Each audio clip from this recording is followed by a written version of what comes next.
صبر ایک ایسی چیز ہے کہ اگر انسان کو صبر آ جائے تو وہ دنیا کی کسی بھی طاقت سے ٹکرا سکتا ہے۔ صبر بہت بڑی چیز ہے۔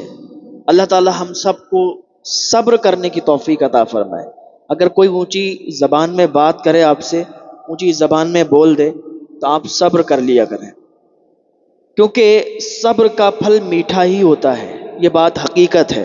اگر کوئی آپ کو گالی بھی دے تو بدلے میں گالی نہ دینا۔ اگر کوئی آپ کو برا بھلا کہے، صبر کر لینا، اللہ پر چھوڑ دینا۔ اللہ تعالیٰ آپ کو وہ نعمتیں عطا فرما دے گا کہ آپ کے دامن چھوٹے پڑ جائیں گے، کیونکہ صبر اگر انسان کرتا رہے تو جیت اسی کی ہوتی ہے جو صبر کرتا ہے۔ دنیا آپ کو کچھ بھی کہے، لوگ آپ کو کچھ بھی کہیں، کہتے رہیں، اگر آپ صبر کا دامن مضبوطی سے پکڑے ہیں تو یاد رکھیں آپ ہی سب سے آگے جائیں گے، آپ ہی کا سر بلند ہوگا۔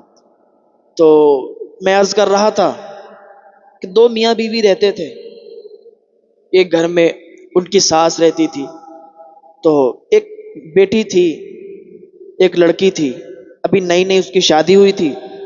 وہ تھی، اس کا شوہر اور اس کی ساس، تین لوگ رہتے تھے۔ لڑکی بہت زیادہ عبادت گزار تھی، عبادت میں مشغول رہتی، نیک عمل کرتی رہتی، اللہ سے ڈرنے والی تھی، اللہ کو راضی کرتی رہتی، اللہ کو راضی کرنے والی تھی۔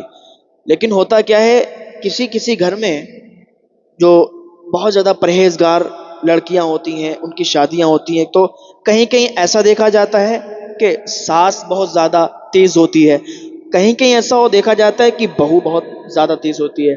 ساس اور بہو کے جھگڑے یہ اکثر سننے میں آتے ہیں، لیکن سمپل سی بات ہے کہ ساس اپنی بہو کو بیٹی مان لے، بیٹی اپنی ساس کو ماں مان لے، لیکن نہیں، ایسا نہیں ہوتا ہے۔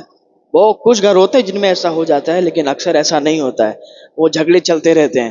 تو بتانا یہ چاہتا ہوں کہ اگر اس طریقے سے ہو جائے نا تو پھر گھر، ان میں خوشیاں رہتی ہیں، وہ گھر آباد ہوتے ہیں۔ تو یہ اس کی نئی نئی شادی ہوئی تھی، تو تھوڑے دن تو بہت اچھا حساب کتاب چلتا رہا۔ کچھ دنوں کے بعد ساس نے ٹارچر کرنا شروع کر دیا، بات بات پر جھگڑے کرتی، بات بات پر جو ہے اس کو تانے مارتی۔ اگر یہ عبادت میں لگ جاتی، ادھر اللہ کی عبادت